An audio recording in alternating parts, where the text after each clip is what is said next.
राज्यातील निवृत्तीवेतनधारकांसाठी अत्यंत आनंदाची बातमी. राज्यातील निवृत्तीवेतनधारक यांच्यासाठी एक फायदेशीर माहिती समोर येत आहे. निवृत्तीधारकांना निवृत्तीवेतनाच्या माध्यमातून नियमित पेन्शन मिळत राहते, परंतु निवृत्तीवेतनधारक पेन्शन रकमेवर आयकर भरणा करीत नाही.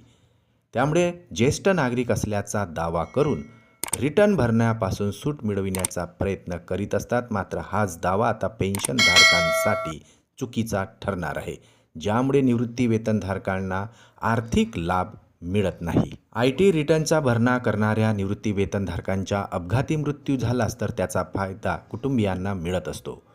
सर्वोच्च न्यायालयाने दिलेल्या निकालानुसार निवृत्तीवेतनधारकांचा अपघाती मृत्यू झाल्यास त्यांच्या कुटुंबियांना मागील 3 वर्ष घेतलेल्या पेन्शनमधून 10 पट आर्थिक लाभ देणे बंधनकारक केलेले आहे.